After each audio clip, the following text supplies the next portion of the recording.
huwag kang magpapaninlang sa anyo ng isang tao o nilalang. Maaaring maganda siya sa iyong paningin, ngunit sa kanyang kaloob-looban ay natatago ang isang kasamaan. Simulan natin ang ating kwento ng kababalaghan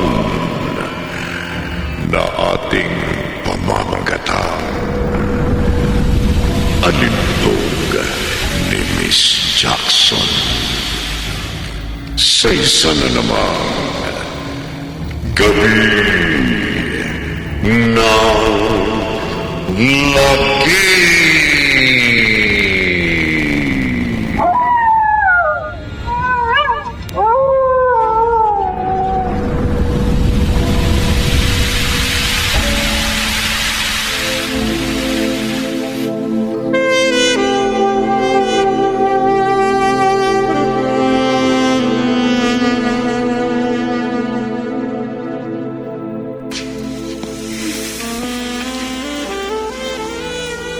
Talagang nagpatugtog ka pa ng sexy music, ha?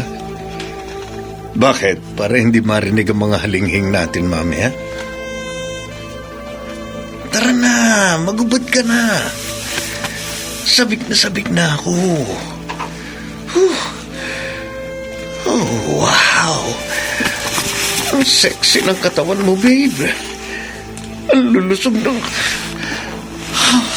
Parang gusto kong ilublob ang buka ko sa dalawang bundok na paraiso na yan.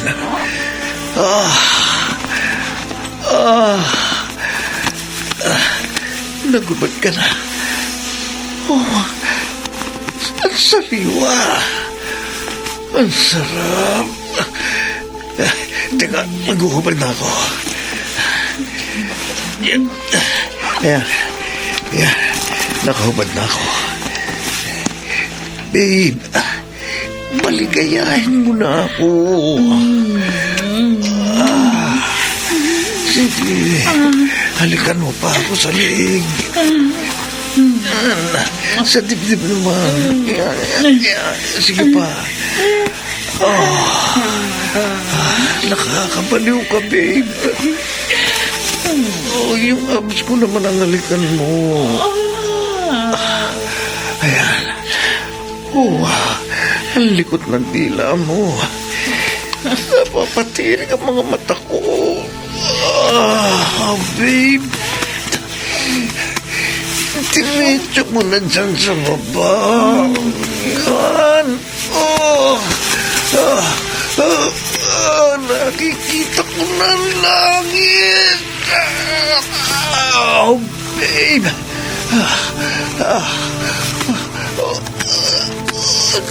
Diyos ko, anong nangyayari sa'yo? Nagbabago ka ng anyo. Isa kang halimaw. Naawa ka sa akin. Wag!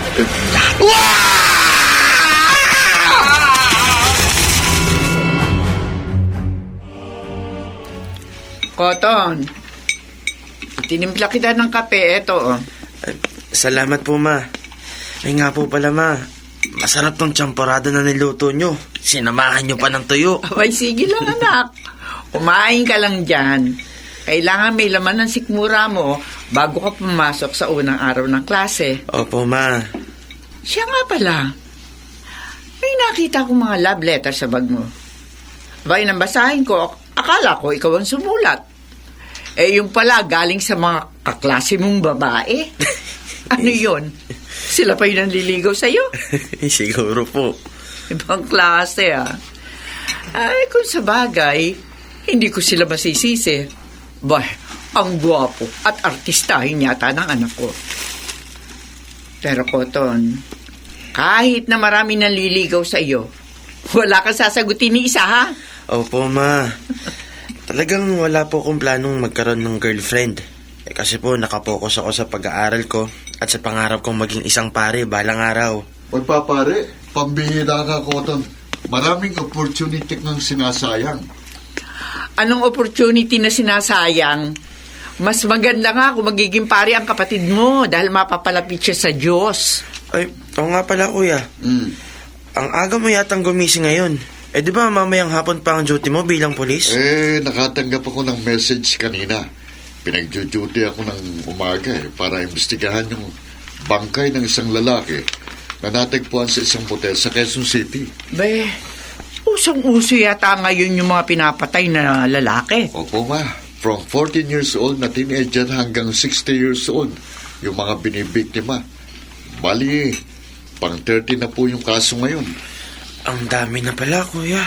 Yung mga naunang lalaki na pinatay, lahat sila natagpo ang nakaubad. Gutay-gutay ang katawan. Para bang nilapan ng mapangis na hayop. Grabe naman. Sana mahuli na kung sino man yung kriminal na yun. Ay, nakakatakot na kasi yung ginagawa niya. Sa totoo lang, ma, kakaiba yung mga kaso ng mga lalaking kinatay. Sa mga lumalabas kasi sa investigasyon namin, lalo na sa mga autopsies, parang hindi taong pumatay. Nakakatakot naman yun, Kuya Reed. Pero kung tao man yan, malamang asal demonyo na yan. Kaya kayong dalawa, ha? Reed, Cotton, palagi kayo mag-iingat. Umuwi agad kayo sa bahay pagkatapos ng trabaho o klase nyo, ha? Abay, hindi natin alam kung sino ang susunod na magiging biktima ng killer na yun.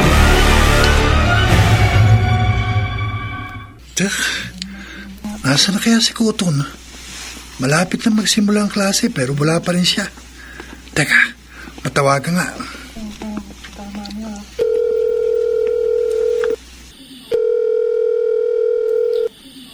Oh, hello, Randy. Nasaan ka na ba? Kakapasok ko lang ng gate ng campus. Nagsisimula na ba yung klase? Hindi pa. Wala pa yung prop natin. Pero bilisan mo na. Darating na yun. Good morning, class. At, morning, ma'am. Morning, ma'am. Oh, nandito na yung prop natin. Pare, grabe. Sa ganda at sexy. Ay, sige na. Ibababa ko na to. Bye. Bye. By the way, I'm Miss Ligaya Cruz Jackson, and I'll be your professor in English Literature for the whole semester. So, bago tayo mag-start, gusto ko na i-introduce nyo muna ang sarili nyo sa klase para naman magkakilala kayo. Starting with the guy in the front. Me? Yeah, you.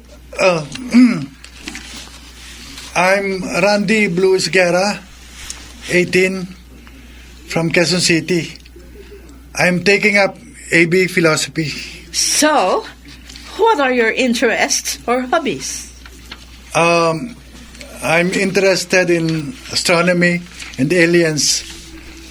My hobbies include writing science fiction stories and watching documentary films about aliens. Class, stop laughing.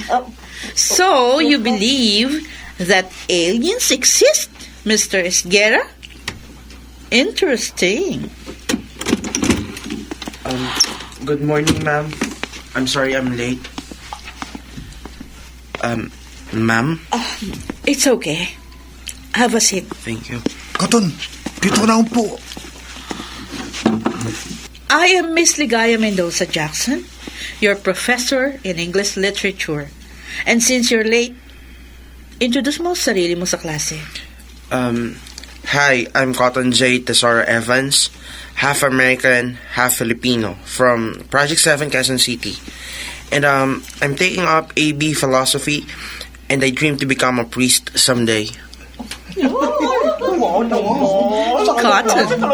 Unique, huh? I was named Cotton by my mother because, according to her, when I was born, my skin was soft as a cotton. Interesting.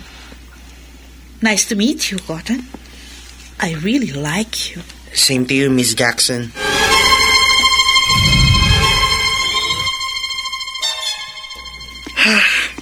Natapos din ang first day ng klase natin. Mukhang exciting ang semester na ito, ha? Lalo na yung prof natin sa English Literature. Grabe, pare. Ang ganda. Tapos ang sexy. Parang ayoko na tuloy magpare eh. Tama ka, tol. Ang sexy ni Miss Jackson. Pero halatang baguhan. Medyo kinakabahan pa siya habang nagtuturo kanina Paano hindi kakabahan? Nasa harapan tayo nakaupo. Hindi siya mapakali kapag napapatingin siya sa'yo. Tapos, kapag tinititigan ka niya, nakikita ko na parang uhaw siya sa'yo. Oo, talaga ang term, ha? Oh, kaya nga may palagay ako, tol. Type ka ni Miss Jackson. Oy, di ayos. Siguradong pasado ako. Oh, may nasundo ko, pre. Ano? Sasabay ka sa akin? Sa susunod na lang siguro. May pupuntahan pa kasi ako. Okay. Mauna na ako sa'yo, ah.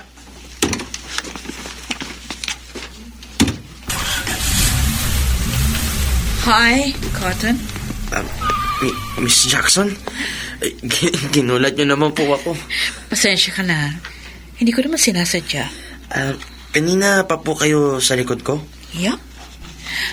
Gusto ko sanang sumabay sa inyo ni Randy pa uwi. Kaso narinig ko na pinag-uusapan niyo ko. Kung ganun po, narinig niyo po yung pinag-uusapan namin? Yes, lahat. Pero yung pinaka-nakakatawa, yung natatawa ako, yung sinabi ng kaibigan mo na sa tuwing tinititigang kita, parang nauuwaw ako sa'yo. Gusto ko yung reaction mo. Sorry po, Miss Jackson. Hindi naman po namin intensyon na pag-usapan kayo ng patalikod. At saka ang totoo po niyan, masaya nga po kami na kayo naging prof namin sa English literature. Don't worry. It's okay. Actually, totoo yung sinasabi ng kaibigan mo. I really, really like you. Sa lahat kasi ng mga lalaking nakita ko, ikaw ang pinakagwapo. Hindi ko po akalain na sasabihin niyo sa akin yan, Miss Jackson. Gusto ko kasing maging close sa'yo, Cotton. Kaso, ang worry ko lang, baka sa sobrang close natin, hindi mo na gugustuhin maging pare.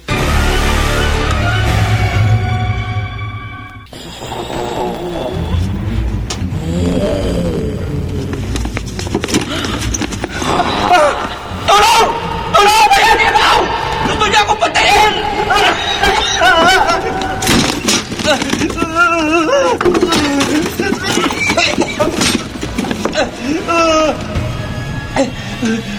Nasa loob na ako ng kwarto. Hindi niya ako makukuha dito dahil kinandado ko ng pinto. Hinangangan ko ng mga upuan. Oh, Diyos ko, tulungan niyo po ako.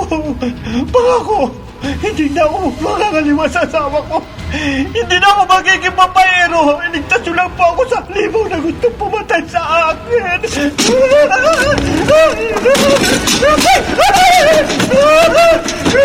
Kinutas niya pinto. Pinalog niya ang kanyang galabay. Anong gagawin ko?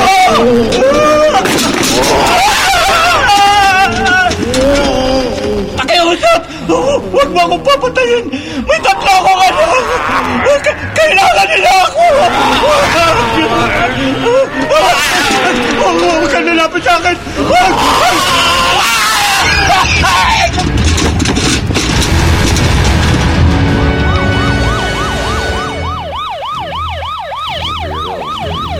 Diyos ko, anong klaseng tao makagagawa ng ganito karumal-dumal na krimen? Ang lalaking biktima, halos gutay-gutay. Nagkalat ang mga laman loob niya sa paligid. Pero nakapagtataka, ano kaya itong puting likido na halos bumalot sa bangkay? Parang laway. Ang lagkit at ang baho. Sino kaya gumawa nito? O anong klaseng nilalang ang pumapatay sa mga inosenteng lalaking ito?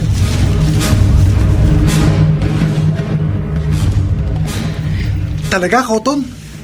Nagkausap kayo ni Miss Jackson kagabi? At narinig niya yung mga pinag-usapan natin? Yup. Kaya nga nung sabay kaming umuwi, hindi ako makakagbo sa sobrang hiya eh. Wow! Nagsabay pa kayong umuwi? Astig, pare! Ikaw na! Sabi niya nga sa akin, ako raw yung pinakagwapong nakita niya. Oh, so, tama ang hinala ko, ha? type ka nga talaga ni Miss Jackson. O ano, paring Cotton, kung ako sa'yo, patulan mo na. Malay natin, baka hot din yun sa kama. Uy, huwag kang ganyan. Ha? Prof pa rin natin si Miss Jackson. Kaya gumalong pa rin tayo. Ay, teka lang Randy ha. Sandali lang, pupunta muna ako ng banyo at babalik din ako agad. Sige, hintayin kita. Tsaka hindi mo pa nauubos yung pagkain mo, oy.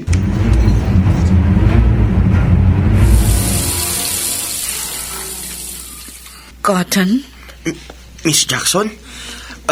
Ano pong ginagawa niyo rito sa restroom ng mga lalaki? Cotton. Miss Jackson, sandali lang po.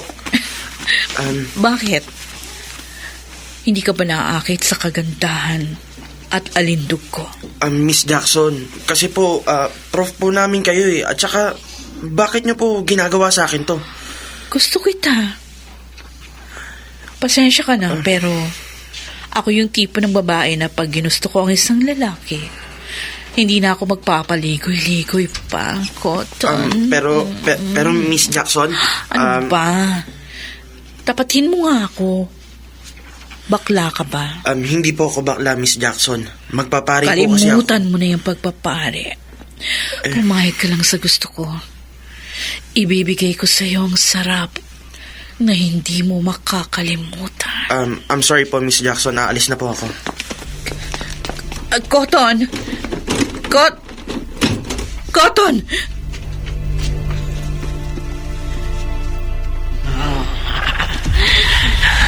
Ikaw ang napili ko para magparami ng aking lahi. Kaya sa ayaw at sa gusto mo, akin ka!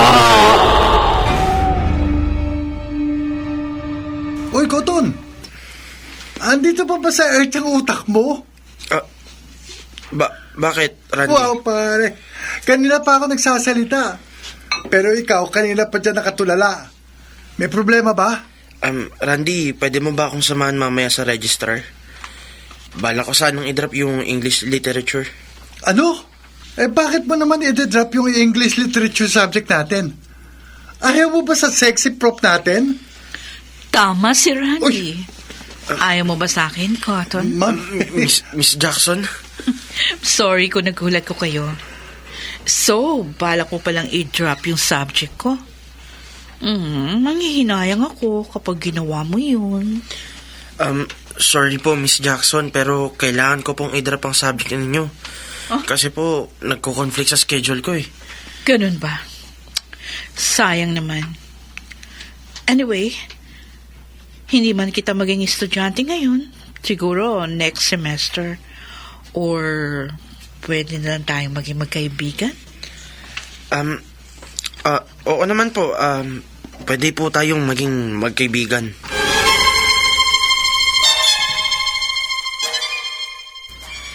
Ano ba yung binabasa mo sa tablet mo? Eto, Cotton. Mga balita tungkol sa mga nagaganap na patayan ngayon sa buong Kamaynilaan. Alam mo, medyo nakakatakot ng lumabas eh. Dahil sa mga balitang ganito. Pansin ko nga, puro mga lalaki ang namamatay. Sa palagay mo, serial killer kaya ang gumagawa nun? Kasi sabi ni Kuya Reed, parang iisang tao lang daw ang may sala eh. Imposibleng serial killer. Nakita mo ba yung aktual na litrato ng mga bangkay? Hindi pa. Basta ang alam ko, brutal ang paraan ng pagkamatay nila. O ito, tingnan mo. Ayan. Iyak naman yan, tol. Kadiri naman. Wakwak ang tiyan, dibdib, putol ang katawan. Parang hindi to kayang gawin ng tao. Ano kaya? Aswang o manananggal? Baka alien. Alien? Predatory alien. Kasi, hindi ako naniniwala sa supernatural beings eh. Kung sa science kasi, mas posible pang existence ng alien kaysa aswang. Kahit kailan talaga naig ka. Kaya ka tuloy pinagtatawanan ng mga kaklase natin eh. Ayan ako, ayan yung sundo ko. O ano? Hindi ka pa ba sasabay sa akin? Sige na, mauna ka na, Randy. Okay, bye pare. Bukas ulit ha.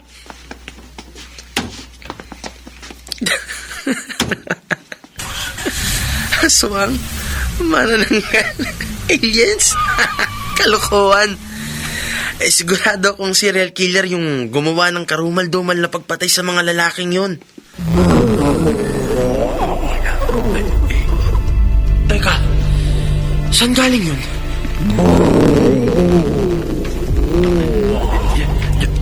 Diyos ko, anong klaseng alimaw yun? Naku po, papalapit siya sa akin. Hindi pwedeng mangyari to. Imposible. Diyos ko, iligtas mo po ako. Halimaw ka! Lumayo ka sa akin!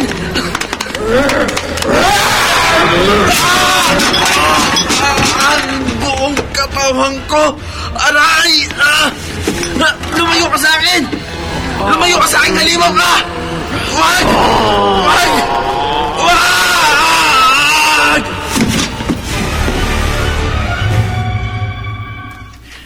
Alas 9 pa lang ng gabi, dapat nakauwi na si Cotton.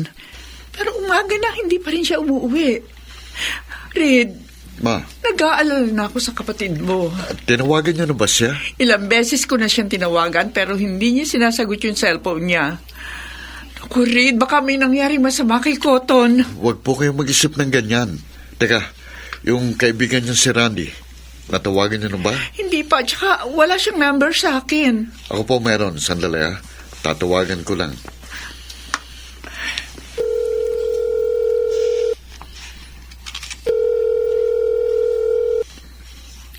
Hello?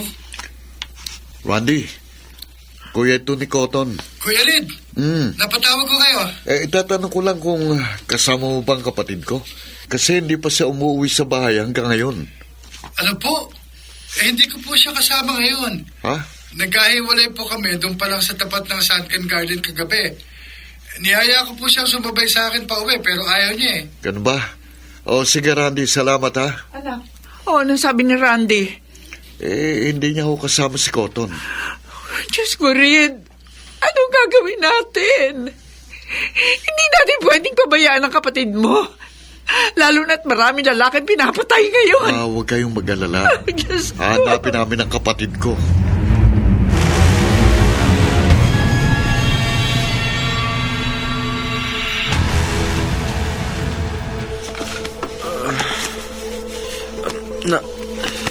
Nasaan ako? Anong lugar to? Tsaka, bakit ako nakahubad? Bakit nakatali ang buong katawan ko? Sino yan? Pakiusap naman. Pakawalan mo ko.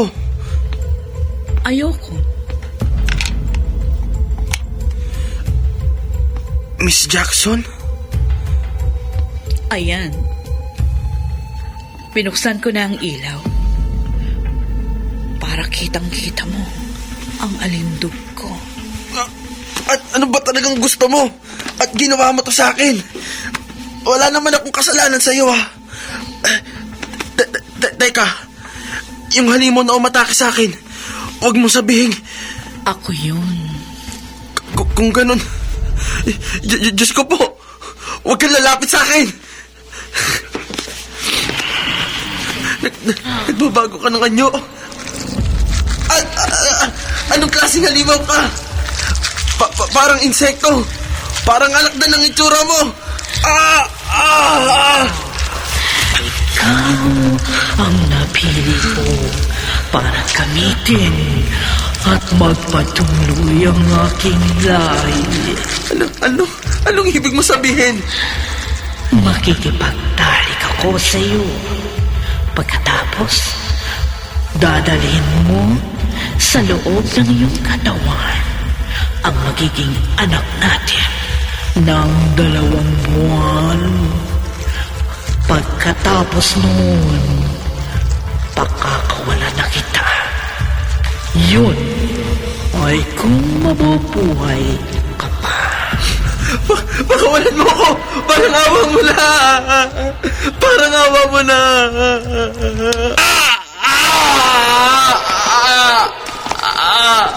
Kailangan kong itusok ang aking stinger sa puso mo para maisali ang anumang mabubuo natin habang tayo ay nagtatalik. Sandali lang ito, mahal ko. Hayaan mo, paligayahin kita.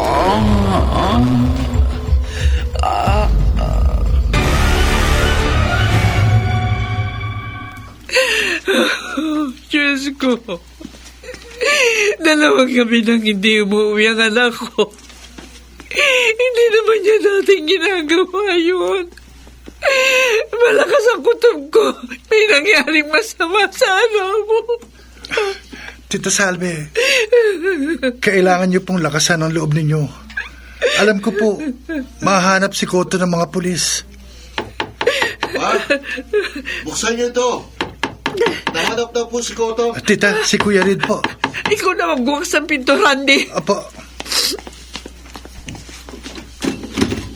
Kuya Reed, pasok ka. Randy. Oh, ano sabi mo?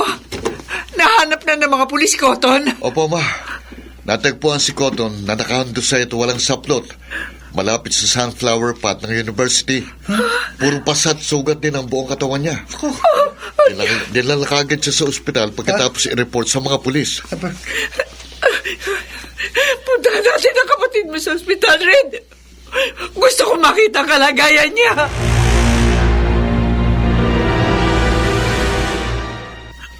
Ano sabi ng doktor?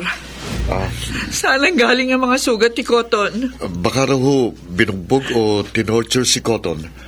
Ayon sa mga sugat at pasang nakita nila. Red, yung puso ng kapatid mo namamaga. Tapos parang lumaki ng konti ang tiyan niya. Sino kaya ang gumawa nito sa kapatid mo? Malalaman po natin yan pagkagising niya. Wag. Wag. Cotton. Red, Wag. binabangungot yata ang kapatid Cotton, mo. gising. Binabangungot ka. Gising. Kuya Reed. Mama. Salamat sa Diyos. Nagising ka na, anak. Kuya, iligtas niyo po ako sa halimaw na yun. Ha? Papatayin niya ako. Halimaw? Sino ba talaga may gawa niya sa'yo? Halimaw siya. Kitang-kita ko po kung paano siya magbagong anyo. Cotton. Maniwala po kayo sa akin. Sino ba tinutukoy mo? Si Miss Jackson po, kuya. Miss Jackson? Prof ko siya sa school. Kitang-kita ko po kung paano magbagong anyo. Halimaw siya, kuya Reed. Teka muna. Anong itsura ng halimaw na sinasabi mo? Para siyang alakdan. Maraming paa. Tapos yung kamay niya, may mga matutulis na kuko. Malalaki din yung pangil niya. Nanakot ako sa itsura niya, kuya. Totoo ba yung mga sinasabi mo, anak? Opo, mama. Maniwala po kayo sa akin. Halimaw po si Miss Jackson. Halimaw siya. Anak, huwag kang matakot. Nandito kami ng kuya mo para protektahan ka.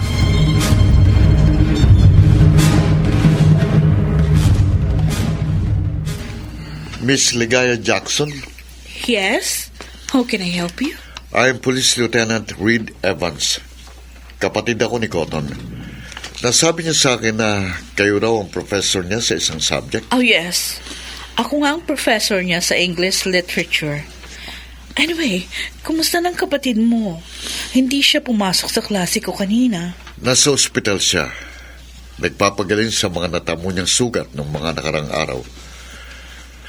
Miss Ligaya Jackson, may tatanong lang sana ako sa inyo. May kinalaman ba kayo sa nangyari sa kapatid ko? Sir, pinagbibintangan mo ba ako? Ikaw kasi binabanggit ng kapatid ko na may kagagawan sa nangyari sa kanya. That's unfortunate. Pero sir, maniwala kayo, wala akong kinalaman sa nangyari sa kanya. Sa palagay mo ba, magagawa kong manakit ng tao? Tingnan mo naman ang itsura ko. I look harmless. Besides, wala namang dahilan para gawin ko yun kay Cotton. Mabait naman siyang tao. At saka, guwapo. Iyang pendant ng kwintas mo, hugis alakdan. Itong kwintas ko, pamana pa ito sa akin ng mama ko noon. Sir, alam kong mahirap ang pinagdaraanan ni Cotton ngayon. At umaasa ako na mahuhuli din ang totoong salarin para mapanagot sa batas.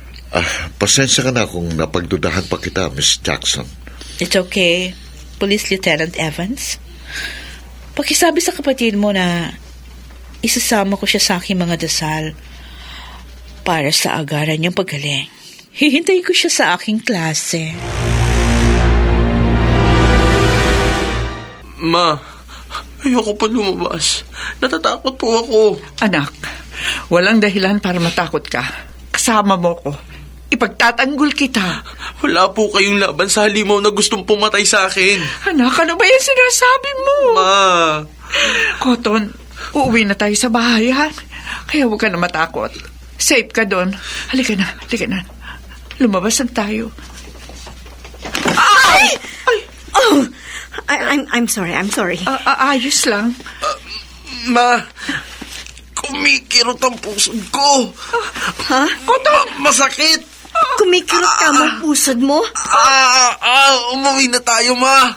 Uwi. Hindi. Pa-check up muna natin yan dyan mo. Hindi na po, Ma. Umuwi na tayo. Pasensya na ulit, ha? Nabangga kita. Mauna na kami ng anak ko.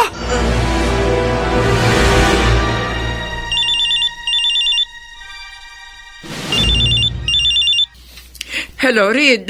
Ma, naiuwi niyo na ba si Cotton? Oo.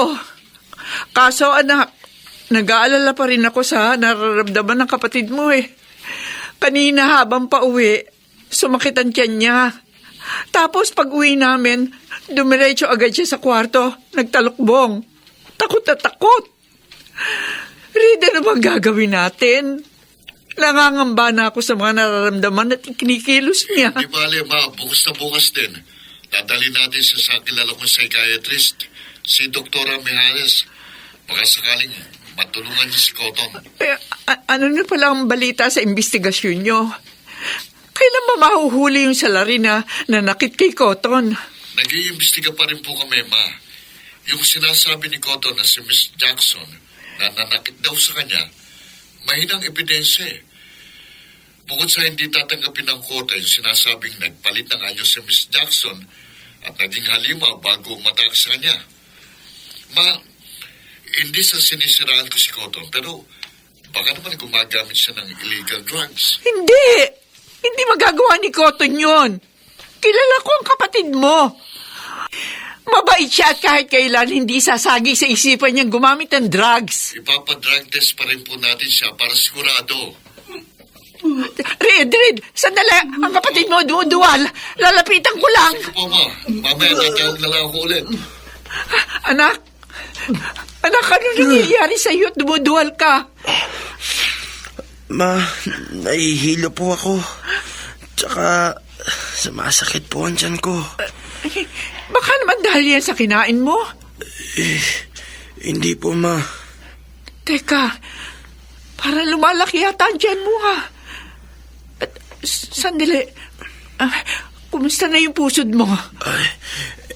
Eto po, Ma. Ayan po. Diyos ko po. Namamaga pa rin. Kaya para lumulabo dyan mo.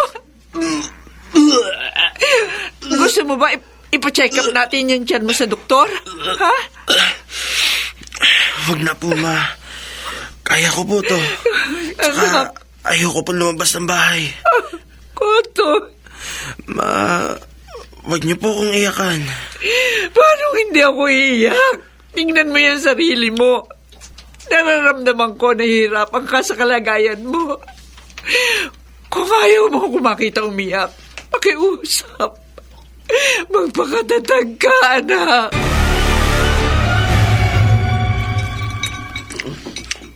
Oy, Cotton, hinay-hinay lang sa pagkain. Baka hindi ka matunawan yan. Reed, wala ka bang napapansing kakaiba sa kapatid mo? Kakaiba ho. Oo. Ayan o. Malakas siyang kumain kaya lumalaking tiyan para tuloy buntis. Walang biro. nakitaan ko rin si Koto ng senyales ng pagbubuntis. Seryoso, ma? Kakaiba yan, ha? Si Koto ng kauna-unahang lalaking nabuntis. Ano pong pinag-uusapan niyo dyan? Anak, ayos ka lang ba? Napansin ko mahilig ka sa karne ng baboy, baka at saka manok. Basta palagi niyo pong ihahain sa akin puro karne. Huwag po gulay. Hindi ko po gusto yung lasa nun eh. Alam mo, Koton, kung hindi ka lang lalaki, iisipin ko buntis ka eh. Para ka kasing naglilihi. Cotton, hindi ka ba natatakot dyan sa kakaibang laki ng tiyan mo? Baka kasi isang araw bigla na lang yan sumabog. Ihanda mo yung sarili mo, Koton. Aalis tayo mamaya. Tinatamad po. Kailangan ma-examine yan, lumolobo mo yan. Ipapa-ultrasound natin yan para malaman natin kung anong laman yan. Ma, ayoko. Anong hindi? Wala akong pakialam kung tinatamad ko o nahihilo. Basta't pupunta kayo ng ospital ngayong araw. Sasamahan ko kayo para may katulong si mama sa'yo.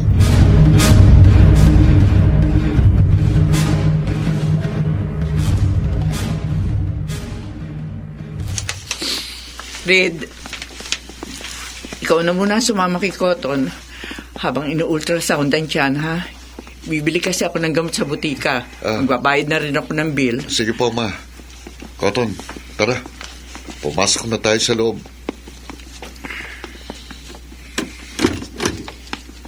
Oh, good morning. Siya bang i-ultrasound? Yes, Doc.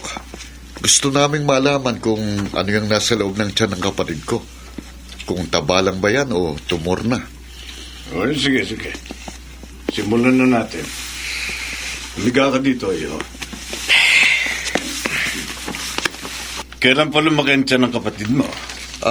Magdadalawang buwan na yan, Doc. Worried na po kami kasi hindi na normal ang paglaki ng tiyan niya. From what I see, hindi na nga ito normal. Doc? Ipapahid lang natin ang gel na to sa tiyan mo, no? At sisimulan na natin ang ultrasound. Okay, ganyan. At let's see kung ano ang laman ng tiyan mo. Ayan. Oh. Hindi po ako komportable sa ginagawa niyo, Doc. Oh my God. Imposible. Doc, bakit, Doc? May heartbeat. Ha? Hindi mo ari. Aray! Tama na, Doc! Sumakasakit ang tiyan ko! Isko! Cotton! May gumagalaw sa loob ng tiyan mo! May kakaibang nilalang na nasa loob ng tiyan ng kapatid mo. Miss, eto yung bayad ko sa mga gamot, oh. Ikaw yung may anak na nabiktima ng isang katsaridan? Ha? Sino ka? Ako si Ella. Naririto ako para balaan ka sa nangyayari sa bunso mong anak. Bakit? Ano bang alam mo sa nangyayari sa anak ko? Alam ko kung anong klaseng nilalang ang gumawa nun sa anak mo. Ha? Yung paglobo ng tiyan niya. Dahil ipinagbubuntis niya ang isang batang halimaw. Ha? Isang halimaw na kapag lumaki ay magdadala ng malaking kaguluhan sa mundo.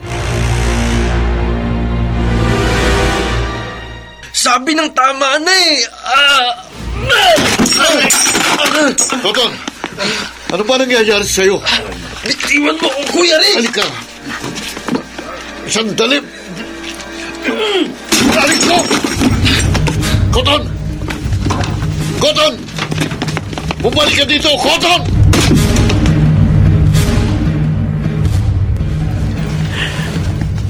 Totoo ba yung mga sinasabi mo? Tutulungan kitang maisalbang bunsong anak mo. Pero kailangan mo kong tulungan na magapi ang halimaw na nagpahamak sa anak mo. Anong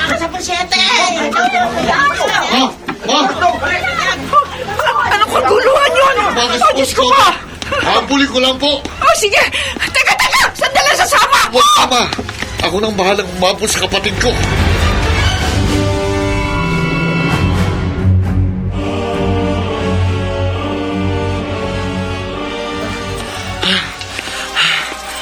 Sandali. Inihingal na ako. Hindi na ako makatakbo. Ang mabilis dahil sa lumalaking tiyan ko. May gumagalaw sa loob ng tiyan ko. Ano kaya ito? Anak natin yung nasa loob ng tiyan mo, Cotton. Miss Jackson, anong sabi mo? Anak natin? Oo. Kinamit ko ang katawan mo para ipagbuntis ang anak natin sa loob ng 2 buwan. Buntis? Ako? Ano bang klaseng nilalang ka, Miss Jackson? Cotton? Ha? Miss Jackson?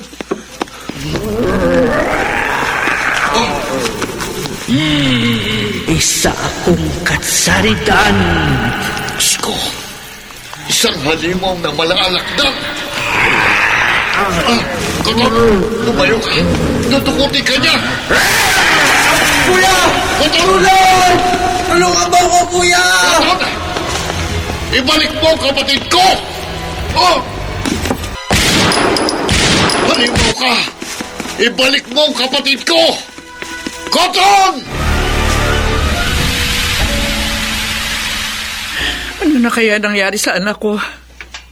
Hanap na kaya ni Reed ang kapatid niya? Nandito na tayo sa bahay at laboratorio ko. Pero bakit mo ako dinala dito? Para malaman mo ang lahat ng tungkol sa kalaban natin.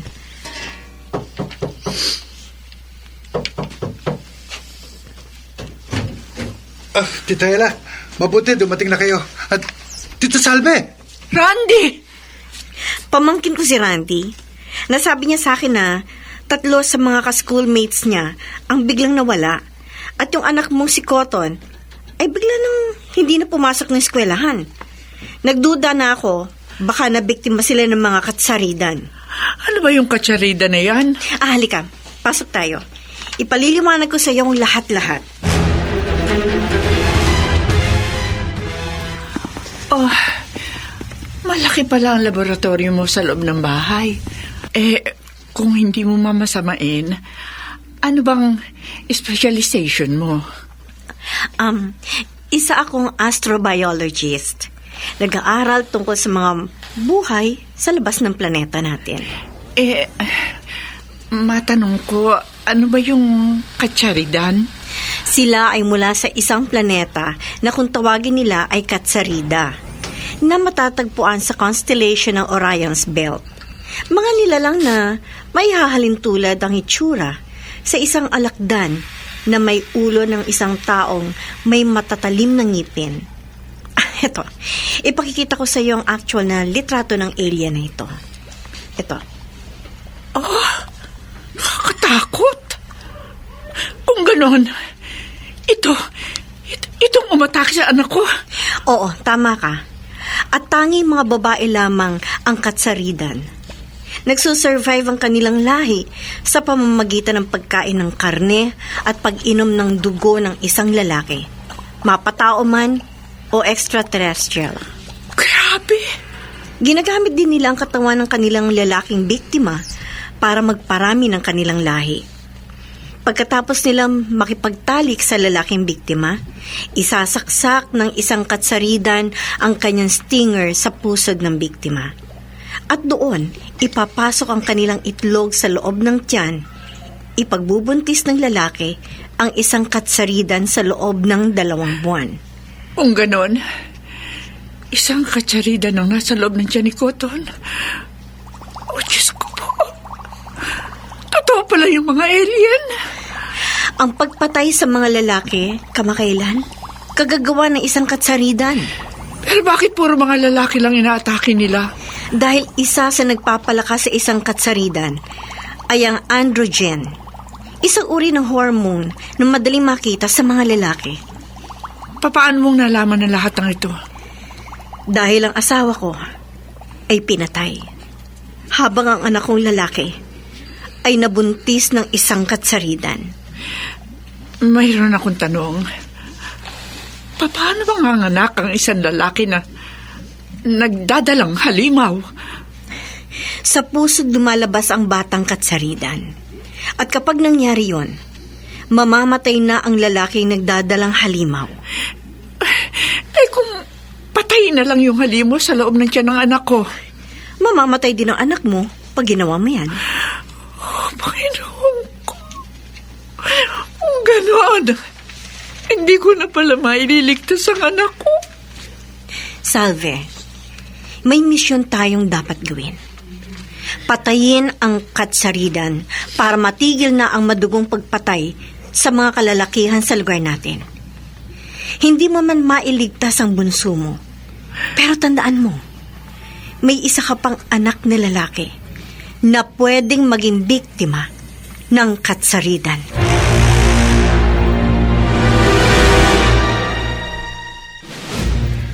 Tita Salve, nalulungkot po ako sa nangyari kay Cotton. Nung una, hindi ako naniniwala sa mga alien. Kaya nang pinakilala ka sa akin ni Cotton at nasabi mong isa kang aspiring alien investigator, natawa lang ako. Pero ngayon, sa totoo lang, hindi ko na alam kung anong paniniwalaan ko. Tita, may tumatawag sa cellphone niyo. Si Red, tumatawag. Baka may balita na siya kay Cotton. Sandali lang. Hello? Hello, Ma. Nasaan na si Cotton? Ma, Nakita mo na ba siya?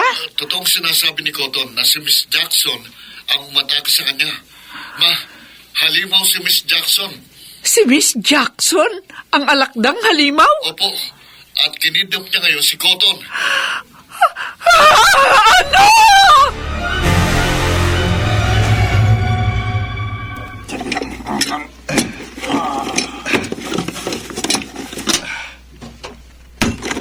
Tita, naipasok ko na po sa loob yung mga baril at bala. Salve, pumasok ka na sa loob ng kotse. Oo, sige. Papasok na ako sa loob. Tita Ella, sasama ako sa inyo. Wag na, Randy. Delikado. Pero tita, gusto kong iligtas ang kaibigan ko. At ayokong dumami pang biktima ni Miss Jackson. Huwag po kayo mag-alala. Kaya ko pong ipagtanggol ang sarili ko. O sige, Randy. Sumama ka na sa amin ni Salve.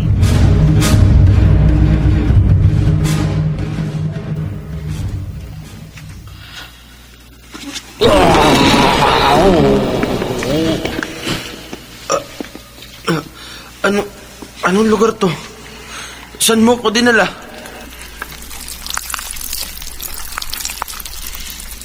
Ayan. Nagpalit na ulit ako ng anyo para hindi ka na matakot sa itsura ko. Huwag mo ko papatayin. Nakikiusap ako sa iyo. Hindi kita papatayin. Dahil nasa loob ng katawan mo ang anak natin. Isa siya sa magpapatuloy ng aming lahi dito sa inyong mundo. Anong mangyayari sa akin pag lumabas na ang anak mo? Saan siya lalabas? Diyan sa pusod mo lalabas ang batang katsaridan. At ikaw, mamamatay ka. Dahil siguradong hindi mo kakayanin ang sakit. Diyos ko, bakit ba nangyayari sa akin to? Bakit? Sa lahat ng lalaking nakilala ko, ikaw ang pinakamabuti. Sa totoo lang, naaawa ako sa iyo. Pero kailangan kong gawin yan sa iyo para sa kapakanan ng aming lahi. Hindi kami mabubuhay kung walang mga lalaki. Sana maintindihan mo. Sana mapatawad mo ako. Miss Jackson. Babantayan kita. Hanggat hindi lumalabas sa iyong tiyan ang ating anak.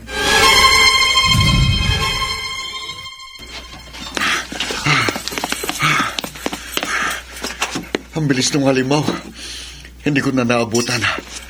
Saan kaya natin na lang kapatid ko? O Diyos ko, tulungan niyo po akong mahanap at mailigtas ang kapatid ko. Hello, Ma? Hello? Red, Ma, nailigtas mo na ba ang kapatid mo? hindi ko na po nahabol ang halimaw. Ma, patawarin mo ko. Hindi ko po nailigtas si Cotton. Asaan ka? Pupuntahan ka namin dyan. Ma, delikado. Huwag niyo akong puntahan dito. Kasama ko si Randy, yung kaibigan ni Cotton. Nandito rin ang tita niya. May mga armas kaming dala laban sa halimaw. Anak, sabihin mo na sa amin para matulungan ka namin sa paghahanap. Nandito po ako sa Calle Tolentino. May malaking bakanting lote dito. At may abandonadong warehouse. Sandali, Ma. Pupuntahan ko pa yung abandonadong warehouse. Oh, sige, anak. Pupuntahan ka namin dyan. Madilim. Madilim ang loob ng warehouse.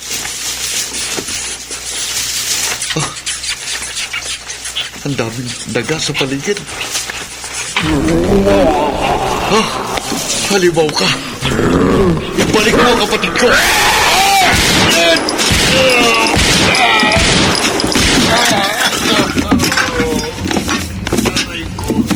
Ang sakit. Nagpapalit ka na naman ng anyo. Hindi mo ko madadala sa alindog mo, Miss Jackson. Halim... Oh!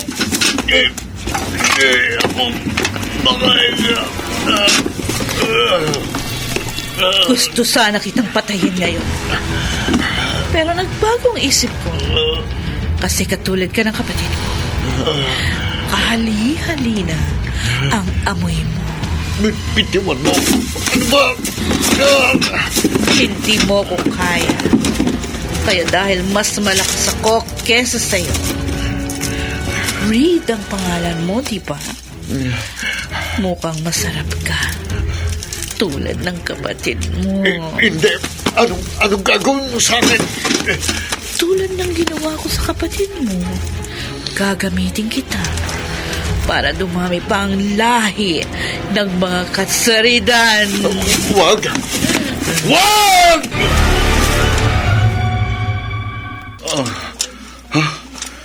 Nasaan ako? Anong kwarto ito? Bakit nakakadena ako? Wala rin akong suot na pangitaas. Anong gagawin ko? Tulong! Tulong! Kuya Reed. Cotton? Salamat sa Diyos at buhay ka. Nakakadena ang mga kamay at paang mo? Nandito tayo sa kwarto. Dito pa rin sa abandonadong warehouse. Kuya Reed, gumawa ka ng paraan para makatakas ka dito. Hindi ako tatakas nang hindi kita kasama. Huwag na, kuya. Magiging pabigat lang ako sa'yo. Bukod sa mamamatay rin ako. Huwag kang magsalita ng ganyan, Cotton. Tignan mo tong tiyan ko. Malapit na lumabas ang batang halimaw.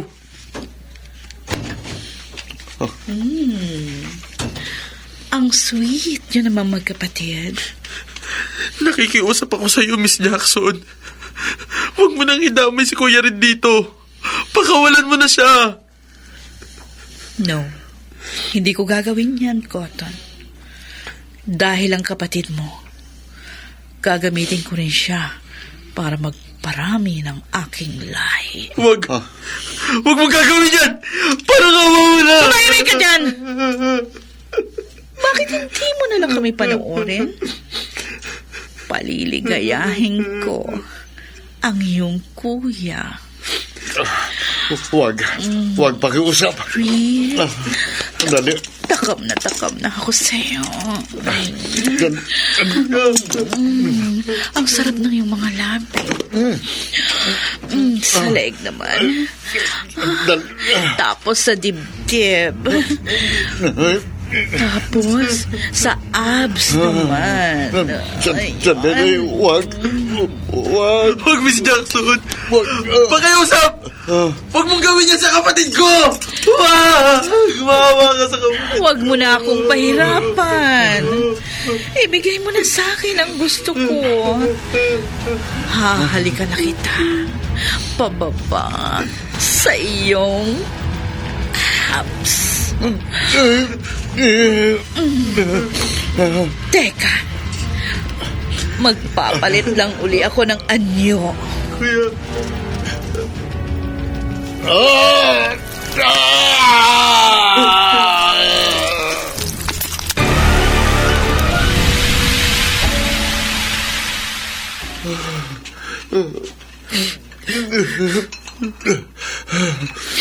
Kuya Reed, ang pusod mo, nagdurugo katulad ng ginawa niya sa akin.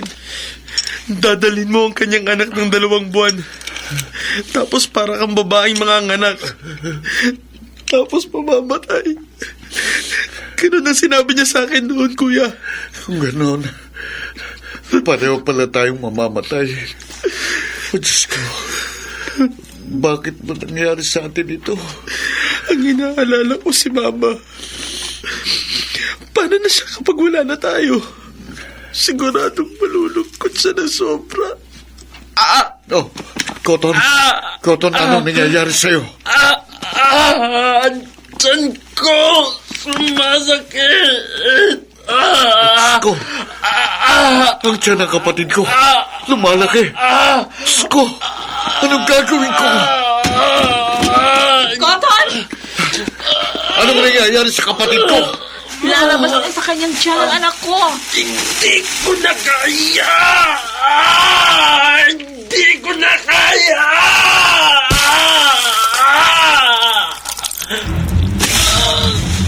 Cotton! Kapatid ko! Ang anak ko! Cotton, bago ka mamatay, gusto kong masilayan mo muna ang anak natin. Cotton! Cotton! Cotton! Patay na. Reed, kahit umiyak ka pa ng umiyak, wala ka nang magagawa. Nasa tiyan mo na ang isa ko pang anak. At ganyan din ang mangyayari sa'yo pagkaraan ng 2 buwan.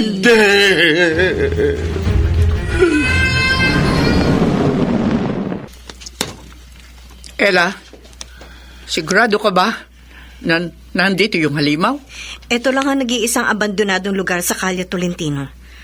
At ang mga kasaridan, mahilig silang maglungga sa madilim na lugar. Tita Ella, Tita Salve, kunin niyo na yung mga baril at bala dito. Akin na itong Armalite. Saan mo nakuha ang mga baril, Armalite at mga bala na ito? Yung iba, lisensyado sa akin.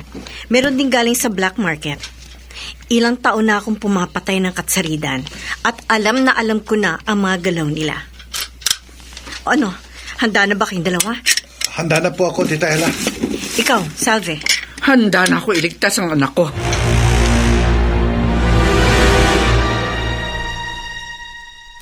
Tinanggal ko na yung kadena sa katawan mo. Total, mahinang-mahina ka na. Hindi ka na makakalaban sa akin. Nasaan ang bangkay ng kapatid ko? Huwag kang mag-alala. Binalot ko sa malinis na kumot ang bangkay ni Cotton. Huh. May mga taong nakapasok sa lungga ko!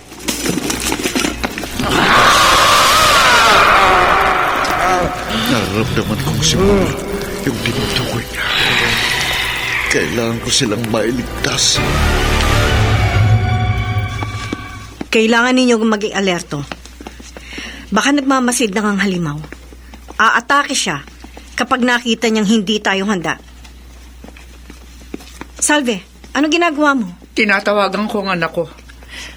Baka nandito siya sa loob. Oh, Tita Salve, may nagre-ring na cellphone sa bandaron. Tara, punta natin. Nasa sahig ang cellphone ni Reed. Oh, Diyos ko po. Tita, may uniforme ng pulis dito. Evans ang nakalagay na name tag. Tita, kay Kuya Reed dito. Salve! Randy! Halika kayo dito! May bangkay ako nakita dito! Nakabalot ng puting kumot! Ano ba kaya nakita mo? Ito! Oh, Diyos ko po! Bubuksan ko po, Tita Ella, para malaman natin kung sino yung bangkay. Sige, Randy. Sige na. Eto na. Tinatanggal ko na yung balat. Ton! Oh my God! Cotton! Anak ko! Patay na ang best friend ko! Anong ginagawa niyo sa lungga ko? Ayok ko!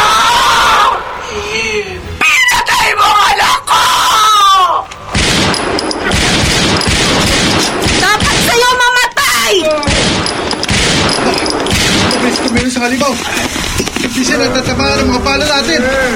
Papatayin ko kayo! Nakita ko ng halimaw!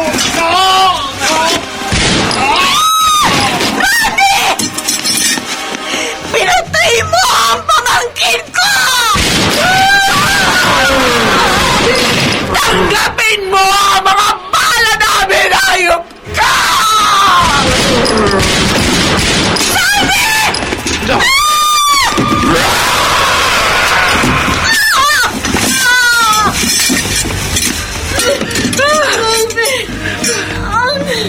Halimaw! Huwag kang lalapit sa akin!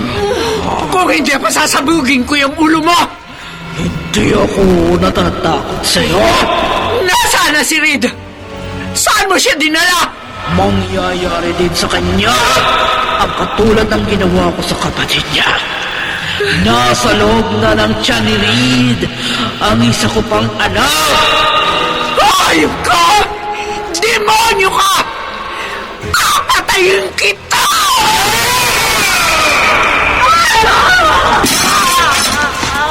Ang sakit na buong katawan ko! Magpaalam ka na sa mundo! Tanda!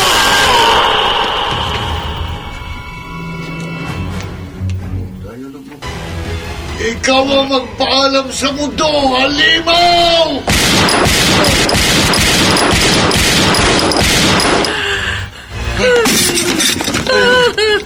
Patay na si Miss Jackson. Anak ko!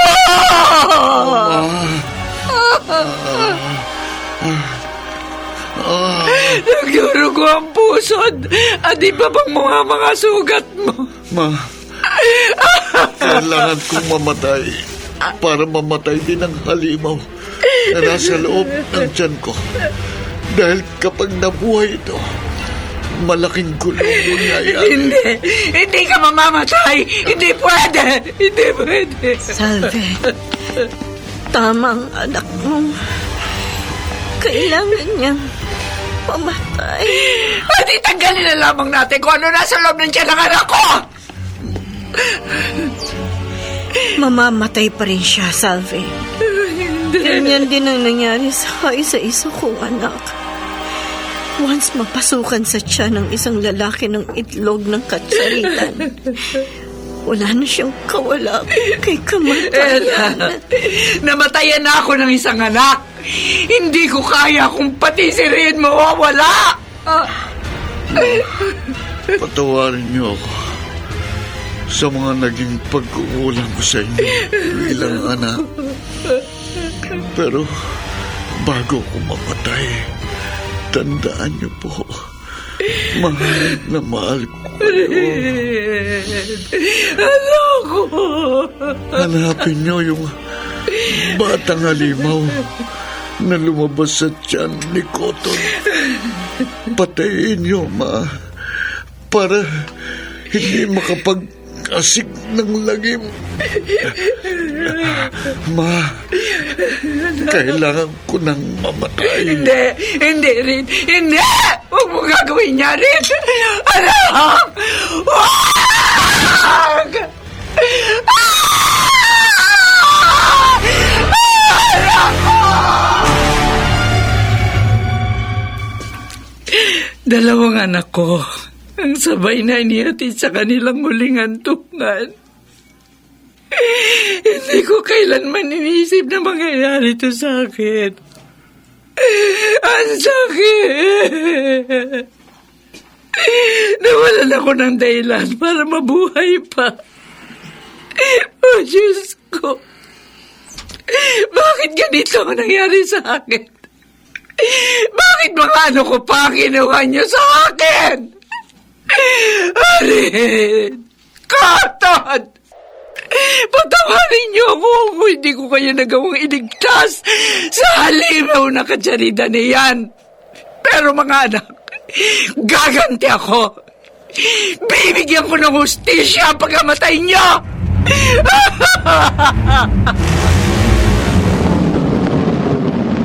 Nandito na tayo, Salve. Handa ka na ba? Kanina pa ako handa, Ella. Simula nang mamatay ang mga anak ko, lumakas ang loob ko. Hindi na ako natakot mamatay. Good. Talaga bang may naglulunggang 3 katsarida sa lugar na ito? Oo, sigurado ako. Nararamdaman ko na ang presensya nila. Kung ganun, ano pang hinihintay natin? Pasabugin na natin ang ulo ng mga halimaw na yan!